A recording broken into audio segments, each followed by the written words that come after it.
taken lightly. The library's collection and usage has expanded. Now, the building is the same size, as Ben said, so eloquently done. The clothes Sarah took you on the tour, so I'm not sure that these slides are as effective as actually walking around the space, but you can see that the spaces are overused, they're tired, they don't meet the needs. The library's meeting rooms is insufficient to meet the needs of Maplewood users. It's this room and the fact that there are not enough other rooms to meet in for tutors, for private work groups, for students, for study, for all the reasons that people need a room with a door. And this is an example of this room really being used in kind of an ad hoc way with a lot of different work areas set up, which is not the ideal way to do some of these projects. There are not enough reading spaces. Now, this is a particularly charming shot. I'm not sure this is the right evidence that there are not enough reading spaces, but there are not enough reading spaces. And that came out in all the conversations we've had with people. The entry is confusing and unwelcoming. This is one of our favorite shots because you come into the entry and all you see, as we've discussed with the building committee, is the people's backs as they're accessing the computers. The circulation desk is off to one side, the information desk is off to the other. It really doesn't speak to a sort of a welcoming and exciting intellectual world.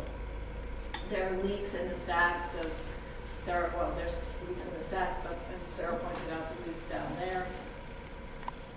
The building is energy inefficient. It's aging. The lighting is aging. We think it probably isn't insulated. We know a lot of the windows are aging, and those are definitely not thermally broken. There's a lot of area for improvement. The systems are aging. The lighting is old, and not just because of the quality of the lighting, but because it's just not very efficient, energy efficient. The mechanical, electrical, and plumbing systems are undersized and aging. Electrical data distribution is insufficient, and we know you have a new generator or the hookup for a new generator or a generator, but that's not enough. I mean, there are not enough places to plug in. People can't charge their devices, and that's just a fact of life. So, what have we done so far? As I said, we've done the sort of nuts and bolts part of this exercise. We've met with 130 members of the community. We've met with senior groups, teens, authors, children, families, caregivers. And next week on Pi Day, March 14th, we're going to meet we have an open listening session. We're going to do it upstairs. We're going to set up tables, and a bunch of us from the office and some of our consultants will be here. Just a working session to kind of get everybody talking and thinking and making sure that the things we've heard are the same things that the community at large is thinking and feeling and wanting out of this building. We've met with township and civic groups. I think we've met with a couple of you, in fact. Department of Public Works, the township engineer, the building official, Historic Preservation Commission, the Park Conservancy, the business community, and school district representatives, and now, of course, the township committee. We've met with various partners of the project itself, the building committee with whom we meet at least every month, Board of Trustees, the Library Foundation, and Friends of Maplewood Library, and of course the library staff. So what we've heard a lot of things, and some came out louder than others. Needs for digital, it needs to be an inspiring space, it's the heart of the community, it needs to be flexible, it needs to engage the park. We like books. We heard that a lot from everybody. It needs to be welcoming and flexible. Analog is okay. It needs to be bright. And all of the things that you think about when you think about a great library. Again, prioritizing in terms of sort of what we heard loudest: books, the park, flexibility, part of the community, inspiring, welcoming, and on. In specific, what that boiled down to was more meeting rooms, not just a big meeting room, but more smaller rooms where two people could work. I don't know, when you guys came in, you might have seen upstairs, there were a couple of tutoring sessions going on in the middle of everything. And it can't be the ideal way to do things.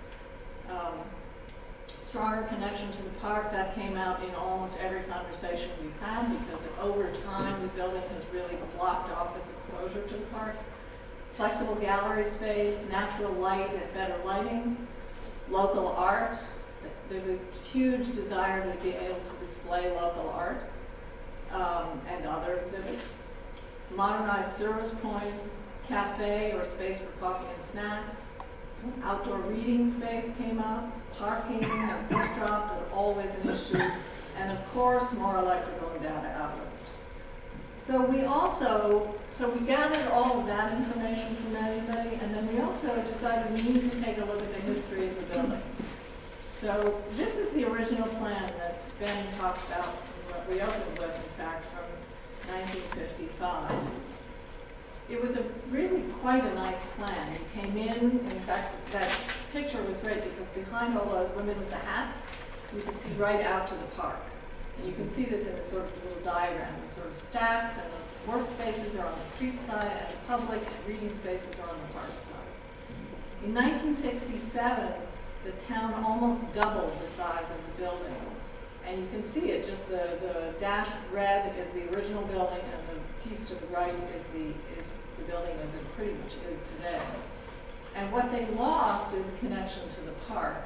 They expanded the building lengthwise so that it became this kind of railroad car spaces. And although it became bigger, it became less efficient.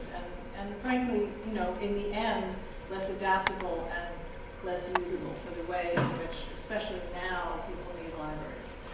So we've also sort of begun to study the relationship of the library to the town.